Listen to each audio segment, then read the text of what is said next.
La regulación ante la crisis de los opioides en Estados Unidos, la apertura del mercado de la cannabis en Uruguay o la Ley 20.000 en Chile son algunos casos de políticas públicas que los países desarrollan para hacer frente al tema de las drogas.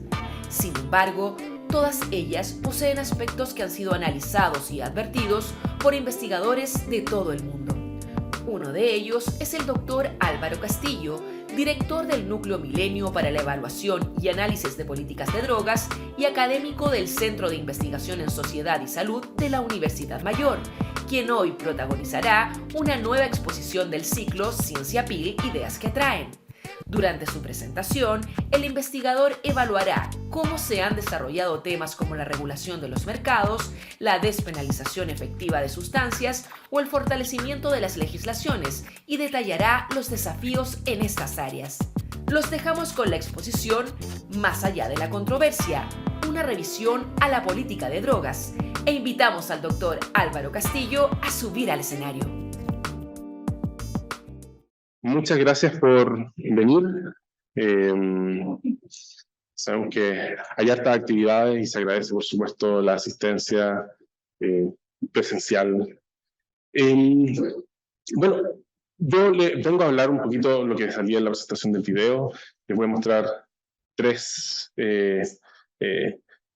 ejemplos de regulaciones de política y cómo esos dan respuesta o se dan en contextos en los cuales el problema del uso de drogas se manifiesta de forma muy diferente. La idea no es comparar las situaciones que existen, por ejemplo, en Estados Unidos o en Uruguay o en Chile, pero sí mostrar, dar el contexto, cómo este problema de las drogas se expresa de nuevo, en diferentes contextos, que responde a situaciones de disponibilidad de drogas, a contextos epidemiológicos, sociales, y cómo como sociedad somos capaces de ofrecer o anticiparnos o dar alternativas de política pública, ya sea para disminuir el riesgo, los daños asociados al consumo, o para prevenir su consumo y los daños que derivan de ella.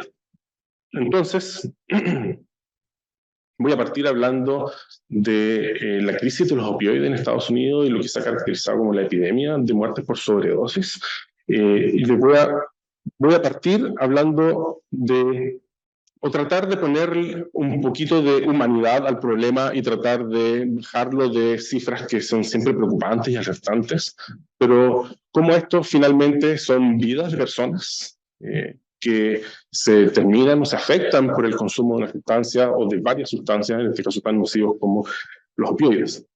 Hace unos años atrás el New York Times elaboró una página web que lo que tenía por objetivo recopilar diferentes testimonios para dar a conocer en el fondo las realidades particulares del consumo de los opioides y los daños que esto iba generando. Y esto no solamente en consumidores, sino que en otras personas afectadas por el consumo, generalmente familias, parejas, amigos o conocidos. Y así hay una frase que a mí me llamó mucho la atención, se la quise mostrar, que dice, recuerdo haberme sentido como si estuviera exhalando después de estar aguantando la respiración toda mi vida. Un alivio intenso de tanto sufrir, y esto es de un usuario de heroína de 48 años del estado de Michigan.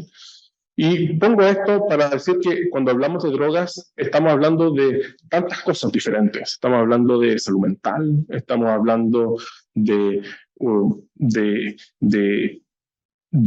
condiciones sociales que hacen que el problema de las drogas, las oportunidades, las expectativas, la seguridad pública se ve afectada. En particular, mi foco siempre ha estado puesto en la salud, y en particular en la salud mental, pero no por eso dejamos de ver otros aspectos del problema, en este caso tan intenso como puede ser la afectación de la salud mental a partir del consumo de opioides.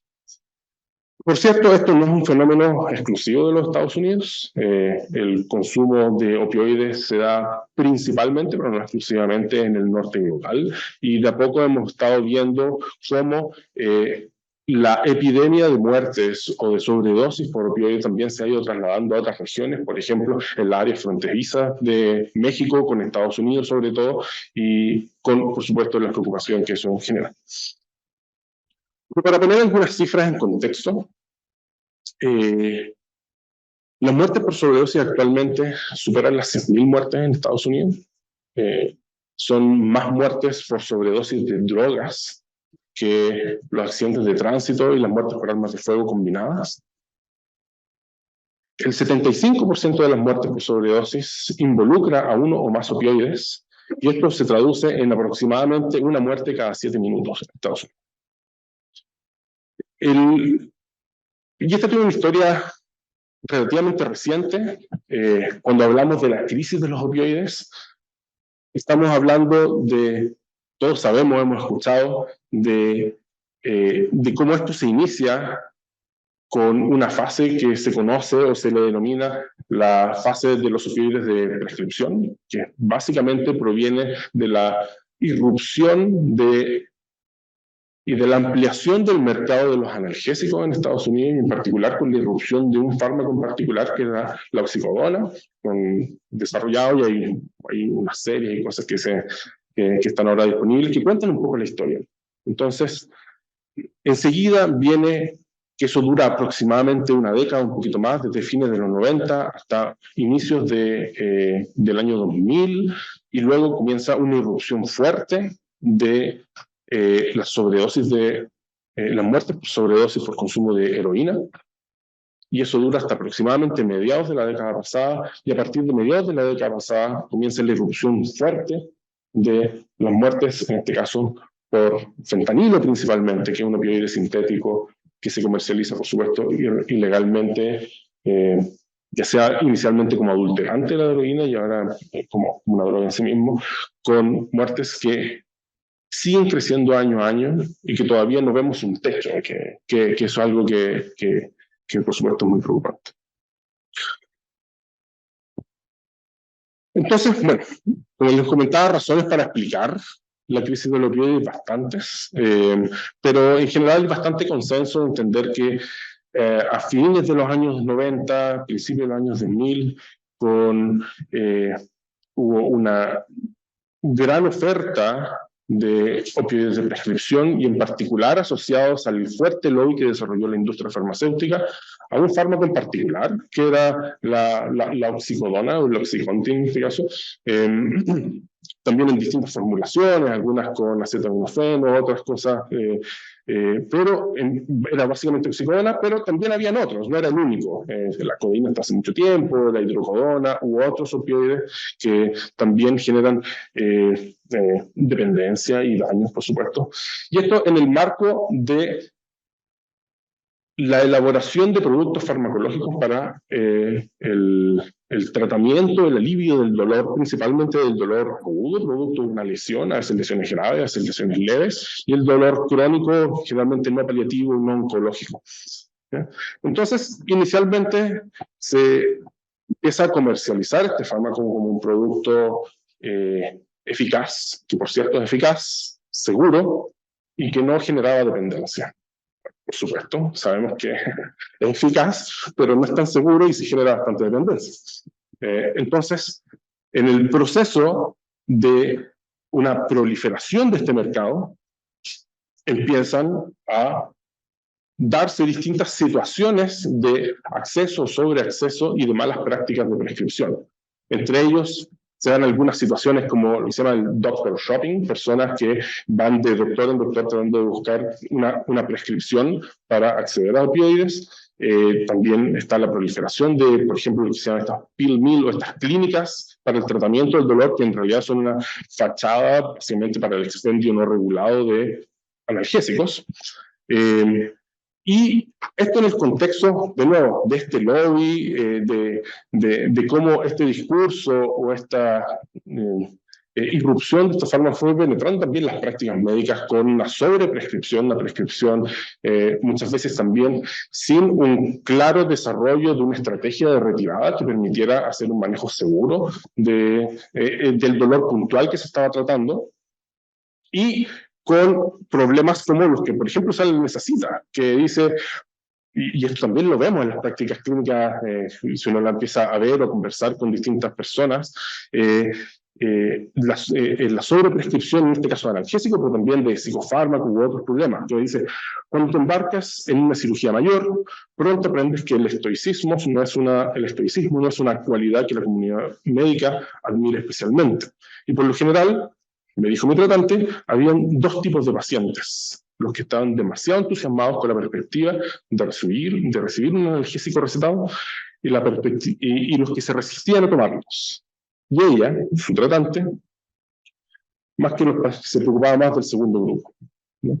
Entonces, esto está en el contexto de decir, ok, y esto también es súper, en los paliativistas, en los psiquiatras, hay una serie de disciplinas médicas que se ven enfrentados diariamente a este problema, donde las personas que acuden al médico van con una misión clara, o muchas veces es la licencia médica, o la prescripción de un fármaco que trata de aliviar de forma rápida, en un contexto muy medicalizado, un problema de salud, que sea un dolor, angustia, lo que sea.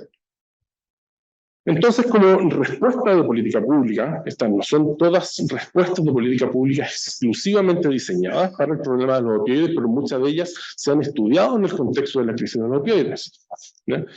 Yo aquí hice una selección de las que a mí me parecen más relevantes, pero no son necesariamente las únicas. Está el desarrollo de las guías de prescripción, desarrolladas por la CDC e implementadas en el año 2016 inicialmente y actualizadas en el año 2022, que lo que hace es decir hace una revisión de la evidencia científica respecto a cuáles son la eficacia y la seguridad de las distintas alternativas para el manejo del dolor crónico no oncológico. Y cómo esto también ha ido contribuyendo, por ejemplo, a mejorar las prácticas de prescripción. De hecho, cuando vemos las tendencias de muertes por sobredosis de fármacos de prescripción, estas se detuvieron, incluso están bajando, a la vez que otras van subiendo, como las de estas fuentes ilícitas de opioides, como heroína y en particular fentanilo. En segundo lado, están los programas de monitoreo de fármacos de prescripción, y esto no es exclusivamente del fármaco analgésico, sino que de todos los fármacos de prescripción. Pero obviamente el foco ha estado puesto en aquellos con potencial abuso o con efectos psicotrópicos en general. Entonces, ¿qué son los programas de monitoreo de fármacos? Son básicamente plataformas informáticas que lo que hacen es ir haciendo un monitoreo de las recetas y las dispensas de fármacos en Estados Unidos, de manera de ir alertando, ya sea de forma automática o a través de reportes solicitados, las malas prácticas, ya sea porque se están recetando fármacos en dosis superiores a las recomendadas, a veces 90, 80, 100, 120 miligramos de morfina equivalente, o alertar también la coprescripción con otros fármacos donde el riesgo de una sobredosis aumenta notablemente, por ejemplo, un opioide con una benzodiazepina, o que haya múltiples recetas de un mismo fármaco, o que hayan recetas por periodos muy prolongados, etcétera, etcétera. Hay distintos tipos de alerta. Y eso es lo que va generando es un monitoreo y evita que una persona vaya de médico en médico, por ejemplo, tratando de conseguir una receta o de que obtenga recetas por condiciones que no amerita, por ejemplo, la prescripción de un analgésico. La otra es hacer disponible naloxona. Naloxona es un agonista de los receptores de opioides y lo que hace es revertir adecuadamente o eficazmente una sobredosis. Y parte de estas políticas de distribución de naloxona lo que hacen es hacerlas más disponibles, ya sea para los servicios de urgencia, los equipos de emergencia, ya sea ambulancias, paramédicos, policías, bomberos, etcétera. Pero también con kits que pueden ser llevados a la casa y que pueden ser administrados, por ejemplo, cuando en presencia de una sobredosis, ¿no? Y eso lo que evita esto es una política de reducción de daño. Lo que evita es básicamente no que el individuo consuma, sino que el individuo se muera, básicamente, o tenga una consecuencias para la salud muy grave. Otra política que no tengo con ese icono es lo que se conoce como la ley del buen samaritano. Y lo que hace es básicamente garantizar la atención de urgencias vitales en particular, sin la expectativa de recibir un pago. Eso es básicamente como que ya no te voy a exigir un cheque en garantía para atenderte cuando estás muriendo, cosa que ocurría muchas veces, que personas eran dejadas, por ejemplo, en la entrada de un servicio de urgencia, pero como no había forma de garantizar un pago, esas personas simplemente no eran atendidas y el resultado era fatal en muchas ocasiones. También está lo que se conoce como el Obamacare, que es la expansión de este seguro de salud que es Medicaid, que se conoce como el Affordable Care Act, el acto de acceso pagable, no sé, a la salud. Y lo que hace es, por supuesto, expandir la cobertura de salud a un grupo que tradicionalmente no había estado cubierto en salud, que son los sectores socioeconómicos medios, hasta creo que 400 veces el ingreso mínimo, y eso lo que permitía es dar cobertura de salud a un grupo históricamente descubierto y por lo tanto poder acceder a planes de tratamiento, por ejemplo, o a opciones de sustitución o apoyo farmacológico para el tratamiento de opioides, particularmente el acceso a metadona o buprenorfina, que son las drogas tradicionalmente utilizadas como terapia sustitutiva de los opioides de abuso. Y finalmente, y aunque no es una política destinada a combatir la crisis de los opioides, es una política que se ha estudiado bastante como una forma de sustitución de un mercado de drogas, que es básicamente en este caso es la legalización de la cannabis en diversos estados, ya sea para usos médicos o usos recreativos. Y si bien esto no está pensado como una forma de combatir la crisis de los opioides, se ha estudiado bajo la hipótesis de que la cannabis, en aquellas personas que están iniciando en el consumo, aquellas personas que están en un proceso de desintoxicación o de reemplazo de los opioides, puede ser un coayudante para esa situación. Y por lo tanto, ese reemplazo podría favorecer el que haya menos consumo y por lo tanto menos daño asociado al consumo de opioides. Así, un par de ejemplos de estudios en los cuales yo he estado vinculado. Este estudio lo publicamos hace un par de años, donde lo que hicimos fue evaluar un par de componentes de estos programas de monitoreo de fármacos, donde vimos específicamente la obligatoriedad de ingresar al sistema de monitoreo de fármacos para los prescriptores y para los dispensadores, eso quiere decir los farmacéuticos y los médicos o los profesionales de salud que están recetando analgésicos. Y lo que vimos es que la implementación de esta obligatoriedad y de estos reportes automáticos que generaba el sistema sí fue eficaz en el sentido de disminuir la cantidad de recetas por sobre los límites aconsejables. En este caso en particular en el estado de California eran 90 miligramos de morfina equivalente. Pero tampoco fue eficaz en reducir, por ejemplo, la coprescripción con otros fármacos, por ejemplo, con benzodiazepina, lo cual indicaría que es una política que puede ser eficaz o de ayuda para algunos aspectos, pero en ningún caso viene a solucionar el problema de la sobreprescripción de opioides. Y este es otro estudio en el cual analizamos cómo la implementación de leyes de acceso legal a cannabis para uso médico o uso recreativo tenía un impacto en este caso específico en las muertes por sobredosis de opioides y de benzodiazepinas o de las dos drogas combinadas. De nuevo, bajo esta hipótesis de que la cannabis puede actuar como un sustitutivo de opioides en algunos casos. Y lo que vimos es que efectivamente la implementación de estas leyes que cuando son muy restrictivas, por ejemplo, hay estados que permiten el consumo legal para fines médicos, pero que no garantizan una vía de acceso legal. ¿Ya? Por lo tanto, o no hay autocultivo, o no hay dispensarios, por lo tanto, está esta situación media gris, donde está autorizado, pero no hay acceso. Esos estados, observamos que hay un aumento de las muertes por sobredosis de opioides, y en particular de las muertes por sobredosis de opioides sintéticos. Sin embargo, aquellas que son más liberales, en el sentido de que incluyen dispensarios, que permiten el autocultivo u otras formas de acceso legal al cannabis, efectivamente sí se observa una disminución en las tasas de muerte por sobredosis de opioides. Y esto alineado con una serie de otras investigaciones que están más o menos encontrando los mismos resultados. Entonces ese es como el panorama que yo les quería mostrar del tema de opioides, pero también decir que en realidad el problema de las drogas se manifiesta de múltiples formas, ¿ya? Y tal vez algo más cercano a la realidad en la que nosotros estamos es el ejemplo que ha seguido Uruguay en cómo enfrentar el tema de las drogas, la seguridad y en particular a través de la regulación del mercado de la cannabis.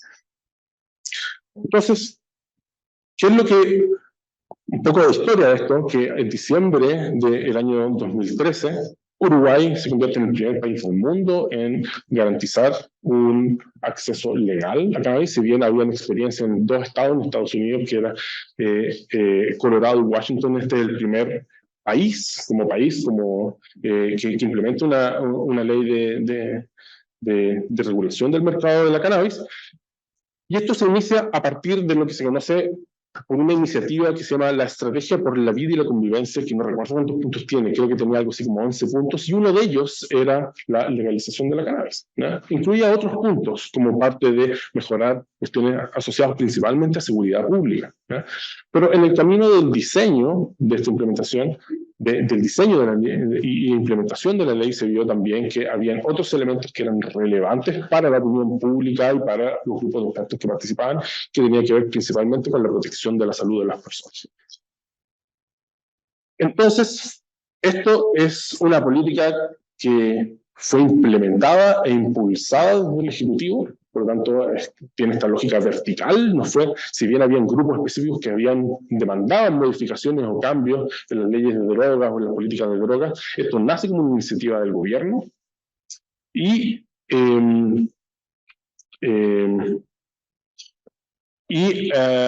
como esto fue aprobado en diciembre del año 2013, no fue incluida en la ley de presupuesto del año 2014, por lo tanto, se inicia como una política sin presupuesto. Por lo tanto, se crea, por ejemplo, el IRCA, que es el Instituto de Regulación de la Cannabis, pero sin un presupuesto. Eso sabe lo que hace es básicamente tomar prestado personal de diferentes administraciones públicas y luego ya el 2015 con un presupuesto propio.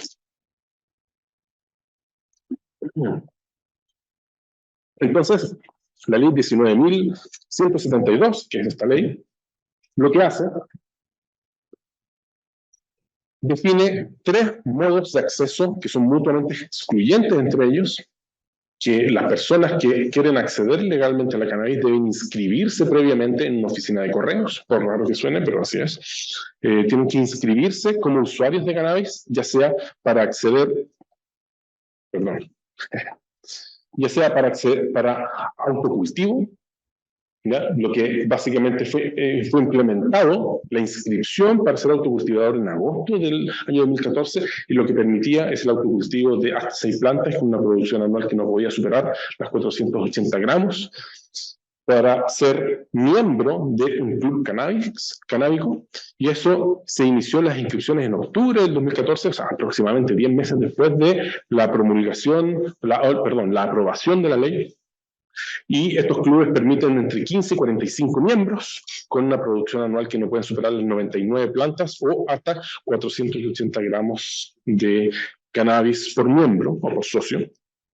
Y la tercera vía, que se demoró en ser implementada casi 3 años, fue implementada en mayo del 2017, es la venta en farmacias, ¿no? Y ahí la venta en farmacias lo que hace es que uno puede ir a una farmacia, previa inscripción, por supuesto, y comprar hasta 10 gramos semanales o hasta 40 gramos en el mes. Y actualmente hay algo más de 14.500 personas inscritas para cultivo doméstico, algo más de 300 clubes actualmente en funcionamiento, con 10.500 personas aproximadamente inscritas como socios de esos clubes.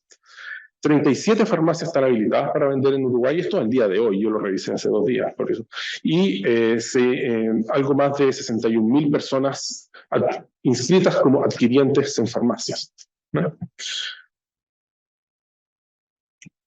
¿Y qué es lo que considera también esta ley? Considera que obviamente va a haber un etiquetado específico de la marihuana que es expendida en farmacias, con advertencias sanitarias, con etiquetado plano y básicamente con las lecciones que se han aprendido del tabaco principalmente, ¿ya? Incluyendo advertencias sanitarias. También hay la implementación de una serie de material informativo que lo que intenta es informar y desincentivar el consumo, en particular en algunos grupos específicos de riesgo, en personas embarazadas. Dice, si consumes no puedes manejar, eso está sancionado igual que el alcohol, por ejemplo. Esto puede afectar tu rendimiento, tu concentración, entre otras advertencias de salud. Actualmente, y esto no ha sido siempre así, hay 3 variedades de cannabis disponibles, las que ellos denominan con alfa, beta y gamma. Las alfa y beta eran las 2 disponibles hasta hace muy poco y por un buen rato, que son marihuanas de mediana potencia, de hasta 9% de THC de contenido y con una proporción y con algo más de 3% de CBD. Y actualmente, hace un poquito más de un año, está también disponible la variedad Gamma, que es una marihuana de mayor potencia, que tiene hasta 15% de THC y bajo contenido de CBD, que está disponible como una marihuana de mayor potencia. Entonces, en términos del mercado, y esto es una estimación bien grosera, pero si uno toma la información disponible en las encuestas nacionales de droga y ve que la población de algo más de 2.800.000 personas entre 15 y 64 años en Uruguay, aproximadamente el 15% declara haber consumido cannabis en el último año. ¿Sí? Y si tomamos ese como el grupo de consumidores actuales o personas que potencialmente pudieran ser constituido el mercado de la cannabis, aproximadamente un 25% de ese grupo accede por la vía legal. Eso quiere decir que están inscritos. Si sumamos a todos los inscritos, obviamente aquí hay varios supuestos detrás. No todos los inscritos tienen un consumo activo. Hay personas que se inscribieron y nunca fueron a comprar, etc. Hay clubes que funcionan, hay personas que quedaron inscritas, pero etc. Lo mismo con los autocultivadores, personas que se inscriben como autocultivadores que no están obligados a autocultivar. Por lo tanto, si asumimos el total de personas inscritas, eso es aproximadamente el 25% del total de usuarios del último año. Por lo tanto, deja aproximadamente 2/3 de ese, 3/4 de ese grupo de usuarios de cannabis con una vía de acceso aún no conocida o aún no regulada. Probablemente buena parte de esos vienen de un mercado gris, que es básicamente el acceso a toda la cannabis producida legalmente, pero que no es accedida de forma lícita. ¿Ya? Hay personas que, no sé, pueden producir 480 gramos, digamos que lo hacen legal al año, pero tal vez no consumen 480 gramos. La expectativa es que eso se queme, o se bota, o se destruya, pero probablemente eso no ocurre, o si ocurre muy poco. Y lo que hace es que o se regala, o se revende, etc. Por lo tanto, hay un mercado gris todavía no muy bien caracterizado, porque probablemente comprende una buena parte del mercado de cannabis circulante y que es la forma de acceso de buena parte de los consumidores. Esos son supuestos.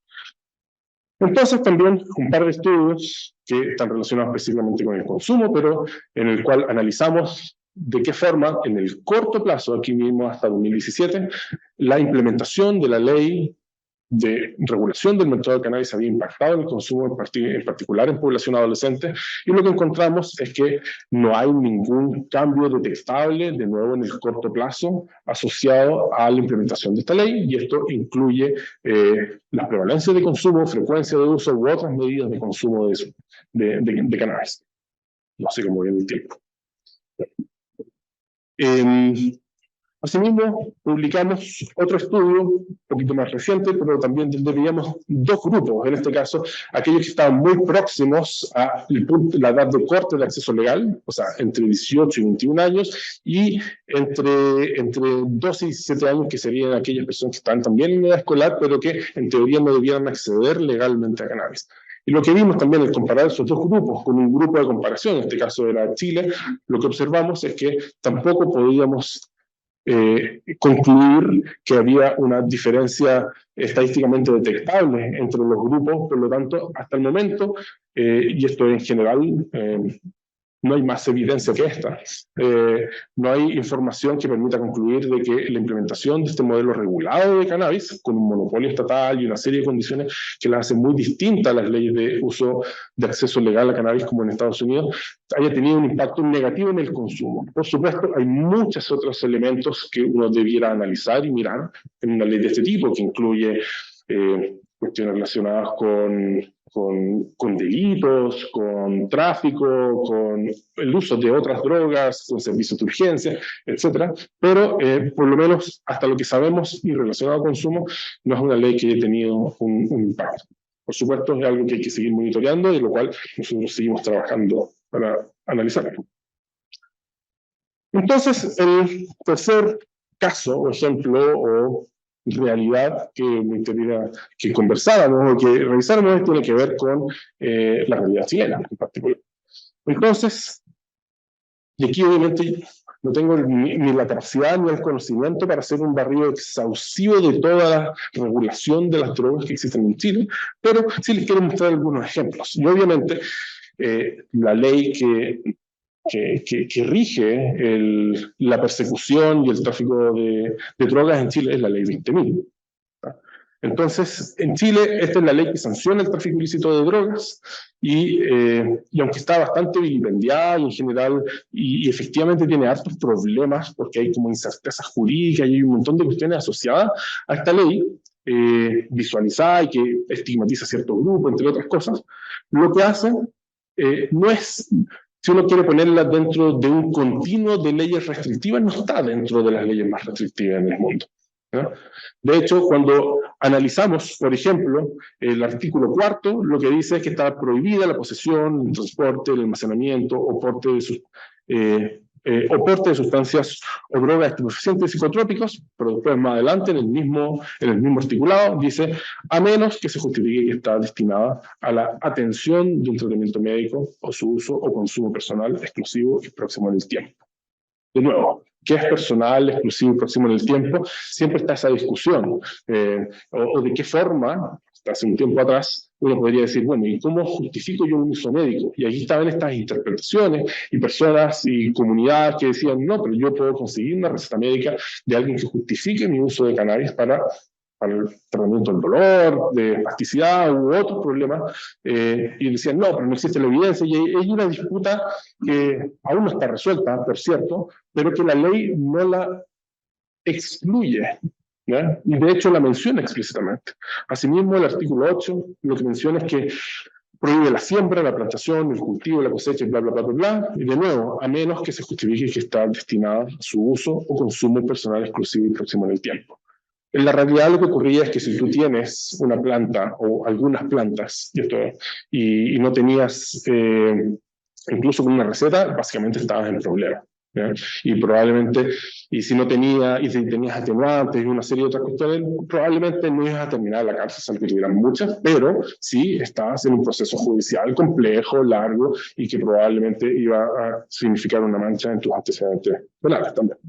Por lo tanto, siempre están estas como interpretaciones, pero también en el avance de la implementación o la sanción de esta ley, el 2019, si no me equivoco, la Corte Suprema lo que hace es decir que para acreditar que el cultivo de plantas es un delito, la fuerza de la prueba la tenía que tener en este caso los persecutores, donde tenían que demostrar que había un ánimo de tráfico, ¿eh? Por lo tanto, ahí también sienta este precedente jurídico, de nuevo, a lo mejor sí el año 2019, pero que en el fondo cambiaba un poco la práctica de los fiscales. Decía, ya no me traiga casos si usted no puede probar que esa persona tenía planta para vender. Básicamente eso es lo que dice la Corte Suprema. Pero bueno, después también se va avanzando en esto, y el año 2015 se aprueba el decreto 84 del Instituto de Salud Pública, que hace modificar el decreto supremo 404 y el 405, que regulaba básicamente los listados de estupefacientes y psicotrópicos. Entonces, el reglamento de estupefacientes y psicotrópicos del Ministerio de Salud.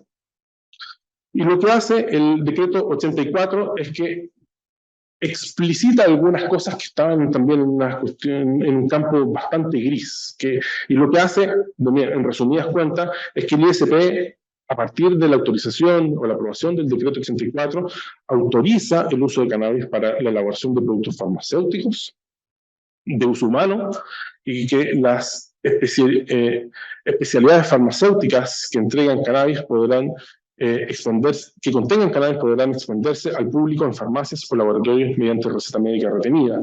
Y eso típicamente era, por ejemplo, inicialmente el Sativex, o había creo que 2 productos que contenían cannabis, en particular THC del Sativex. El problema es que el acceso real a ese fármaco era bastante prohibitivo para una buena parte de la población, un fármaco caro, no recuerdo exactamente, debe estar, no sé, 100 lucas o más, no me acuerdo exactamente, pero era un fármaco caro, ¿ya? Y el tercer punto es que la cannabis, que es probablemente lo más como simbólico, pasa de la lista 1 de sustancias controladas a la lista 2. ¿Ya? Y eso también era una cuestión muy demandada por mucho tiempo, porque la justificación de estas listas tiene que ver con el grado de peligrosidad asociada a la sustancia, y era por qué cannabis tiene que estar junto con, qué sé yo, las sustancias más peligrosas y no puede estar en otra categoría. Y más recientemente, en mayo de este año, lo que se hace es que se aprueba la ley 21.575, que modifica algunos articulados de la ley 20.000. Y si bien esta es una ley que no nace con el espíritu de modificar la ley de drogas, lo que hace es, en concreto, aprovechar el espacio político, si lo queremos llamar así, y ingresa unas modificaciones al articulado, me parece que en particular al 4 y al 8, no recuerdo exactamente, pero donde queda explícitamente este párrafo, que se dice: se entenderá justificado el consumo de especies vegetales del género cannabis para la atención de un tratamiento médico, con la prescripción de una receta médica para ese efecto por un médico cirujano tratante, la que deberá indicar el diagnóstico de la enfermedad, su tratamiento y duración, además de la forma de administración de la cannabis, la que no podrá ser por vía combustionada o por combustión. Entonces, en concreto, ya desde probablemente el año 2015, con la aprobación del decreto 84, o ya más explícitamente desde este año con la aprobación de esta ley, lo que tenemos es un acceso legal a marihuana para uso médico, ¿no? Ahora, este debate no acaba acá en el sentido de cuáles son aquellas patologías, o cuáles son las dosis, o cuáles son la duración de un tratamiento, porque todo eso sigue bastante en investigación, y la verdad es que hay poca evidencia clara que diga: ya, esto es muy eficaz para el tratamiento de la patología A, B y C, y estas son las dosis por kilo o lo que sea. En realidad, el cannabis sigue siendo la segunda, tercera o cuarta línea de tratamiento para cualquier patología en general.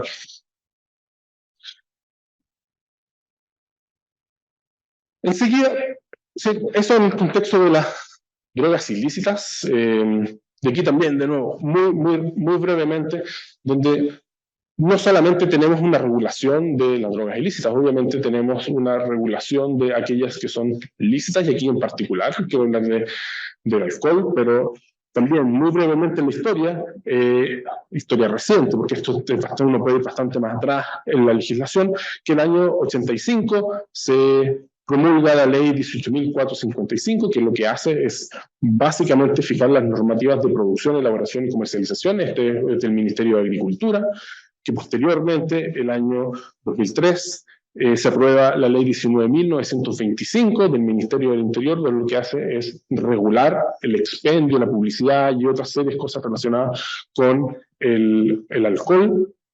Luego, el año 2003, se hace una modificación de la ley 18.455 con la 20.332, que básicamente lo que introduce es la protección y algunos cambios que lo que hacen es proteger, por ejemplo, la denominación de origen y otras cosas en la producción de las bebidas alcohólicas. Después, probablemente más cercano, ya sabemos que hace aproximadamente una década se aprueba lo que se conoce en la ley de tolerancia cero, que lo que hace es modificar el contenido de alcohol en sangre máximo permitido para definir los límites de conducción bajo los efectos del alcohol en estado de ebriedad. Pasa de 1 a 0,8 para estado de ebriedad y de 0,5 a 0,3 para bajo los efectos del alcohol, ¿no? Y obviamente hace también otras modificaciones a las sanciones, pero también esto queda más patente aún con la aprobación del 2014 de lo que se conoce como la ley Emilia, que lo que hace, entre otras cosas, es aumentar las penas o las sanciones asociadas a la conducción en estado de ebriedad, ¿ya? Sobre todo en aquellas que producen lesiones. Posteriormente, el año 2014 también, lo que hay no es una ley esté directamente relacionada con el consumo, o sea, una ley pensada para proteger o disminuir el consumo de alcohol, pero que lo que hace es una reforma tributaria, que lo que hace es subir los impuestos a las bebidas alcohólicas, y en particular creo que son 3,5 puntos porcentuales a las bebidas, a los destilados básicamente, y de 5,5 puntos a las bebidas, a la cerveza, la chicha, vinos, lo que también sabemos está dentro de las políticas conocidas como las de mayor eficacia para disminuir el consumo en la población general, que es algo que por supuesto queremos lograr.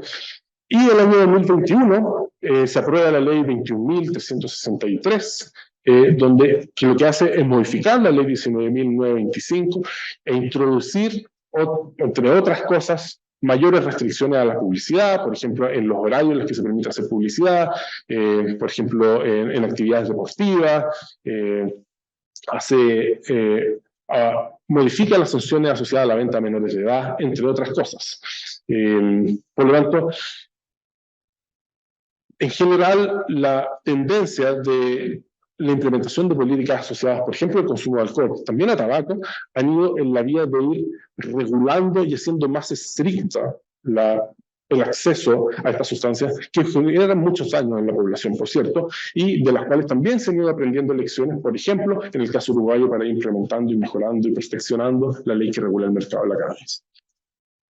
Entonces, aquí el mensaje es decir, mira, en realidad no estamos en una cuestión que es dicotómica, somos prohibicionistas o somos, no sé cuál sería, legalizadores. Aquí hay un espectro de posibilidades donde están modelos completamente entregados al mercado, aunque no es exactamente un modelo completamente entregado al mercado, no sé, los modelos más liberales, por ejemplo, el de implementación de cannabis en Colorado, u otros mucho más restrictivos, con un monopolio estatal como el de Uruguay. O incluso en otros países, en algunos estados en Canadá, algunos países en Europa del Norte también tienen el monopolio estatal, por ejemplo, para la venta de destilados u otros productos. ¿Ya? Y eso hace, por ejemplo, hay un mucho mayor control sobre la sustancia, en este caso del alcohol o la cannabis, y el acceso que tiene la población. Por lo tanto, el mensaje es: no hay esto no es blanco y negro, y podemos pensar en distintas soluciones de política pública que permita ir regulando y corrigiendo las imperfecciones que tiene el mercado, ya sea el mercado ilícito o el mercado derechamente regulado a través del acceso legal a un producto, a una sustancia, como puede ser cannabis u otra. Ejemplo de esto también, que no lo quiero dejar pasar, es, por ejemplo, la experiencia que he tenido recientemente el estado de Oregon en Estados Unidos, en particular el año 2021 lo que hizo fue despenalizar la posesión de drogas, básicamente. Y esto en parte por el esfuerzo de decir, mira, tenemos un problema de drogas, claramente. El estado de Oregon en particular tiene un problema asociado al tema de opioides que es muy, muy potente. Y siendo un estado generalmente liberal, por lo menos aquellas asociadas a las áreas urbanas de Oregon, se toma esta iniciativa donde en parte lo que pretende es reducir aquellas situaciones que aumentan notablemente un riesgo de sobredosis, que es básicamente el encarcelamiento de personas que están en posesión de sustancia ilícita, ¿ya? Entonces, al remover esa sanción, uno esperaría que las muertes por sobredosis empezaran a disminuir, y eso es parte de lo que se está estudiando. Yo he conocido solamente algunos resultados preliminares donde tampoco hay evidencia tan clara asociada a una disminución de las muertes, por lo menos a nivel poblacional, pero sí hay claridad respecto a que descomprime el sistema judicial y el sistema, y por lo tanto también tiene otras cosas que eventualmente podrían ser positivas, que sería bueno aprender. Y entonces, bueno, aquí hay una mini propuesta, que en realidad es la propuesta que tratamos de desarrollar desde el Núcleo Milenio de Drogas que dirijo, de trabajar esto desde 4 objetivos principales, que uno es, obviamente, aprender de la experiencia internacional, tratar de identificar cuáles son las buenas prácticas, tratar de generar una clasificación más o menos de las distintas políticas de drogas que existen, Enseguida de sistematizar lo que tenemos en Chile, parte de lo que yo les muestro es parte de este esfuerzo de ir sistematizando y de ir conociendo cuál es la historia, por ejemplo, de regulación que tenemos en diferentes sustancias. Por supuesto, evaluar y conocer de mejor forma la epidemiología y el contexto en el cual nosotros como sociedad y en otros países se está dando el consumo y los daños asociados al consumo, y finalmente describir y analizar también lo que hemos denominado como las dimensiones político-económicas relacionadas con con el diseño y la implementación de políticas de drogas, que no está exento de una discusión valórica, moral, por cierto, de elementos que son judiciales. Hay intereses económicos que lo hemos conocido muy claramente, sobre todo cuando se intenta legislar con el consumo de alcohol en particular. Así que muchas gracias, que será mi última lámina. Gracias por esa conferencia interesante. Hay un problema terminológico, ¿no es cierto?, en todo eso. El término droga es más o menos igual confuso como inteligencia artificial, es decir, tal vez más confuso. Lo que es terminología, prefiero mucho el término control de sustancias neuroactivas. Porque lo que no se trata de prohibir por un lado o liberalizar, sino se trata de controlar la pureza, con su producción. Y en general creo que un principio tiene que ser la política de drogas que cada persona adulta puede ingerir lo que da la gana. Y hay que control en el resto. Eso más. Estamos, yo creo que en general de acuerdo. Y aquí probablemente a mí dentro de la verborrea de la presentación se me pueden ir mezclando también conceptos, pero estoy completamente de acuerdo. De hecho, en general, cuando uno tiene esta discusión, sobre todo con los tomadores de decisión en Uruguay, ellos, por ejemplo, no les gusta hablar de legalización, sino que de un mercado regulado, donde básicamente lo que están haciendo es un control de lo que usted decía. Bueno, Carlos. Oiga, bueno, muchas gracias por la invitación. Yo más que, bueno, conjunto con preguntas, pues muy interesante, Álvaro, lo que presentaste y sobre todo el análisis cuantitativo de las políticas públicas, lo que está pasando, creo que nos ayuda mucho en un área del saber que tiene muy poco desarrollo. Es otra de las cosas que también tenemos que destacar, tanto en las universidades nacionales como internacionales. En el área del desarrollo científico, técnico, médico, hay poco desarrollo, hay poca investigación, y creo que siempre óptimo eso. A mí me tocó dirigir un servicio público que tiene a cargo las políticas públicas de prevención, tratamiento y rehabilitación en Chile. Y uno de los grandes problemas que teníamos era que teníamos poca academia con quien apoyarnos, tanto para reafirmar nuestras convicciones muchas veces o ponerla en cuestionamiento. Y eso yo creo que es un gran avance de la universidad y del núcleo milenio que exista.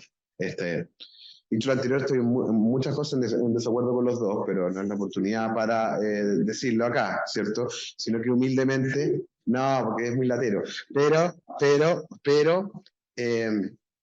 lo que sí es que creo que yo entiendo que lo que tú expones en una hora, más bien circunscrito a lo que tú elegiste exponer. Como todos, yo hago lo mismo, todos hacemos lo mismo. Todos los que somos profesores elegimos, no es que somos una enciclopedia o casi registral de todo lo que hay. Pero yo sugiero humildemente, revisar dos cosas de dos experiencias. La americana, no tengo tengo la misma información o la misma percepción, pero de la uruguaya, a lo menos dimensionar las otras áreas que no sean solamente de la prevalencia de consumo en los menores de edad. Especialmente que yo, después, ustedes bien podrían compartir este análisis que estoy diciendo de la prevalencia de consumo en los menores de edad, porque las cifras que manejamos nosotros de lo publicado por el Ministerio de Salud y el Ministerio del Interior uruguayo es un aumento en las prevalencias de consumo del 2014 hasta la última medición de los adolescentes, o sea, de edad escolar, entre 13 y 18 años, igual que en Chile, no una baja. No estoy diciendo que sea por la legislación, pero a lo menos es contradictoria con la información que se está presentando acá y es mi obligación desde el punto de vista de la honestidad intelectual decirlo. Y además, otros factores. O sea, miren las cifras que tiene Uruguay respecto, por ejemplo, en la incautación de marihuana ilegal, 70% aumentado desde que se legalizó en Uruguay. Entiendo que eso tiene relación con algo que muy claramente mostrado, pero que dice relación con que solamente un 25% de los usuarios están en el sistema legal.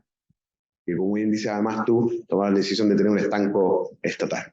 Y respecto a Chile, coincido contigo que la ley 20.000 es una ley muy moderna en Chile, que ha sido realmente muy bien catalogada, incluso con las reformas que yo estoy en contra, que de hecho soy el autor de esa ley, que nos metieron de contrabando, era una ley para controlar el crimen organizado asociado a la droga, y nos metieron de contrabando esta legalización de la supuesta marihuana medicinal. Entonces, la ley 20.000 es una ley moderna. No creo que tenga un sesgo discriminatorio. De hecho, según el último informe de los últimos 3 años del Observatorio del Narcotráfico, ustedes pueden ver cómo ha caído las causas por falta, ¿cierto? Cuando ustedes lo pillan con marihuana que no es para su consumo personal o tiene dudas, no es un delito en Chile, es lo que sigue consumiendo. Pasaba por falta y han bajado en Chile en los últimos 3 años. Así como ponerlo así en la dura. Y finalmente, para no seguir lateándolo, es que creo que es muy importante para sacar una buena foto de la legislación chilena respecto a las políticas públicas de la legalización o no de la marihuana, ver un informe del Colegio Médico, firmado por la doctora Siche y el doctor Cuadrado, que después fueron ambas autoridades de la República, una ministra del Interior y otro subsecretario de Salud, donde hacen un informe muy contundente el Colegio Médico respecto a la supuesta marihuana medicinal y la falta de evidencia mínima, el informe que tiene en Chile, para poder aprobar lo que después aprobaron en la ley 20.000 que usted se referencia, como algo bueno. Lo que quiero decir que el Colegio Médico lo dio, eso es solo abogado. Y lo otro muy importante es que también cuando creo que se cambió de lista 2 de la lista 1 a lista 2 fue un error, sobre todo porque faltaba mucha información. Y es importante que analicen el informe que hizo, el estudio que hizo el Ministerio del Interior conjunto con el ISP y el Ministerio Público respecto a la marihuana incautada y los niveles de THC que tiene la marihuana incautada en Chile, que son totalmente disparadas a nivel internacional.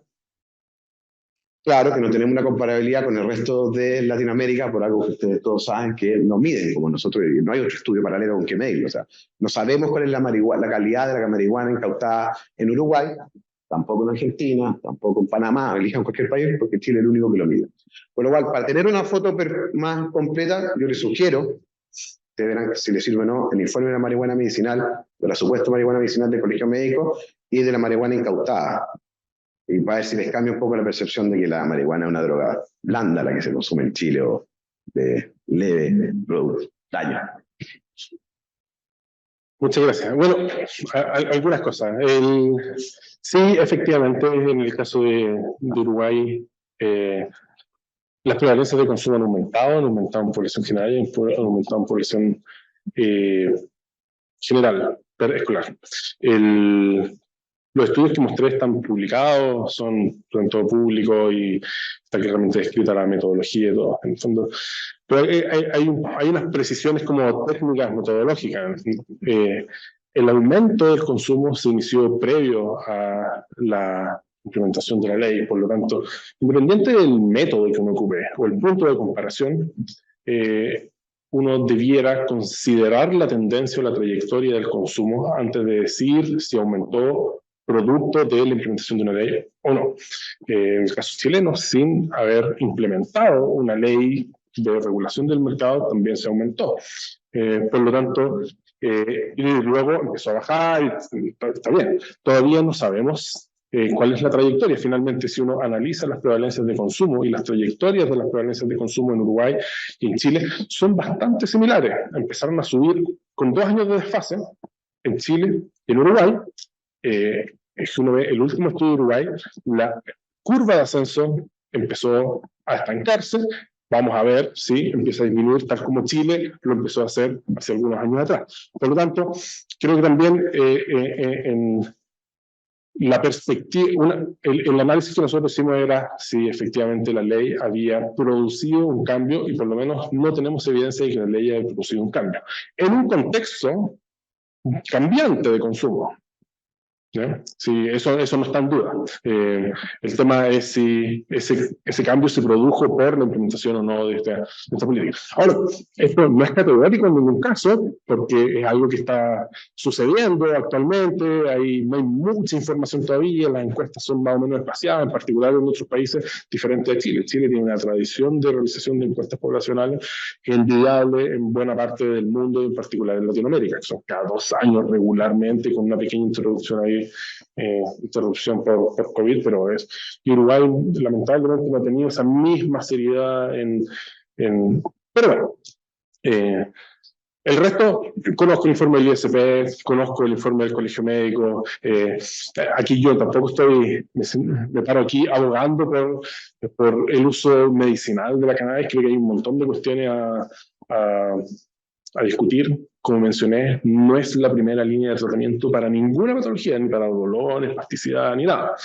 Pero también existe evidencia de que tiene eficacia para, como de nuevo, segunda, tercera, cuarta línea de tratamiento para el tratamiento de algunas patologías. Ahora, distinta es la discusión que también podemos tener, como lo que decía el profesor, si debemos controlar, regular el acceso y dejar que las personas adultas decidan lo que quieren consumir. Y eso me parece que también es una decisión razonable que como sociedad debiéramos enfrentar en algún momento. Asumiendo o no cuáles son los costos de eso, tal vez un aumento en el consumo de la población, tal vez del aumento de algunos daños asociados, o no, también, porque tampoco es tan categórica.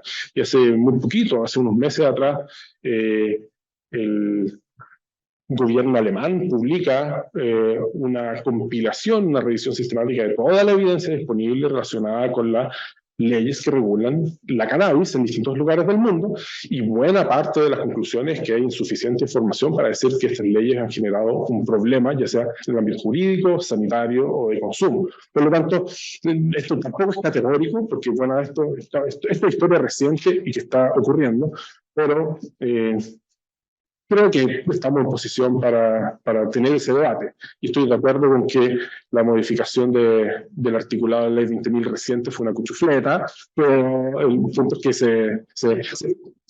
se implementó nomás. Y bueno, y también usted bien conocerá que el grupo que elaboró el informe en el Colegio Médico está en conflicto con el grupo de personas de la misma coalición de gobierno, pero que impulsó la implementación de la modificación de ese articulado. Por lo tanto, tampoco hay una sola postura, incluso dentro del actual gobierno, de la actual coalición de gobierno. Pero, bueno, la última pregunta. Gracias por la exposición, muy interesante. Una pregunta que me surge es si la información amplia acerca del abuso de opioides en Estados Unidos es muy relevante para el caso chileno. Yo creo que por ahora no, podría ser una advertencia para el futuro, pero en este momento no me parece. Mi segundo planteamiento es que aquí, como siempre y en todas partes, se omiten las 2 drogas de abuso que más impacto tienen en la salud pública, el alcohol y el tabaco. Respecto a su primera pregunta, yo estoy de acuerdo, creo que estamos lejos, creo yo, del problema que tiene Estados Unidos y buena parte de otros países.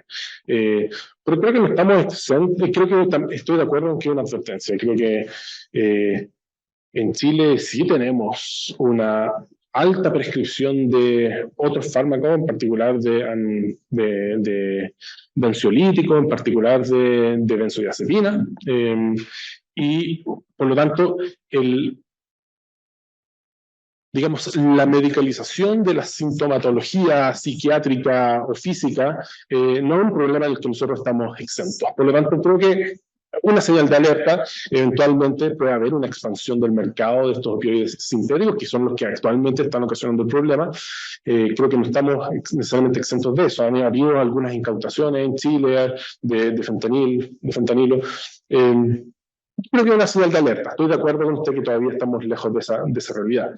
Y lo otro, estoy de acuerdo con tabaco y alcohol. Alcohol ha sido buena parte de mi ámbito de estudio en mi carrera académica y estoy totalmente de acuerdo. Yo aquí traté en el tiempo disponible, tratar de mostrar dos ejemplos, traté de mostrar algo de regulación del tema del alcohol, pero estoy completamente de acuerdo con que son las sustancias que producen el mayor daño sanitario en Chile. Completamente de acuerdo. Bueno, como anfitrión tengo derecho a la última pregunta.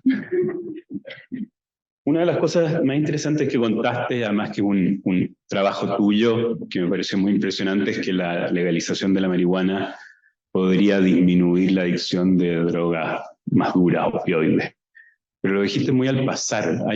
¿Puedes dar algunas cifras al respecto? ¿Es algo realmente importante? Sí, puedo, pero tengo que remitirme porque no me las sé así de memoria.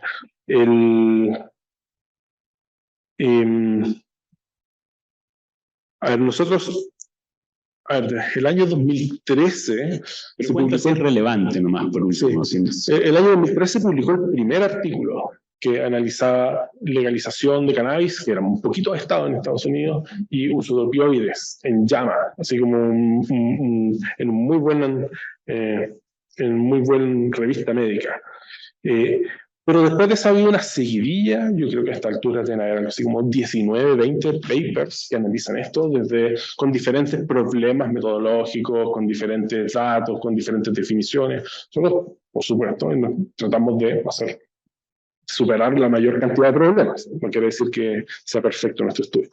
Pero, por lo tanto, utilizando datos a nivel de condado, ya no de estado, comunidad de análisis, utilizando más información por más tiempo, etc., vimos que las muertes por sobredosis de heroína en particular tenían una disminución entre el 20 y el 25% en los estados que habían implementado. Perdón, me equivoqué en la palabra. No es una disminución, es una diferencia respecto a aquellos estados que no han implementado leyes tan liberales, de aproximadamente un 20 a 25% de menos muertes. Esto en el mismo caso Uruguay. La tendencia general es al alza. Algunos estados han subido mucho más que otros, y esa diferencia, los que han subido menos, se ha asociado, por ejemplo, a la implementación de esta ley. Y eso es particularmente claro con las muertes por sobredosis de heroína y de fentanilo. En realidad son opioides sintéticos, que sabemos que la mayoría son fentanilo, pero no es específicamente fentanilo. Ok.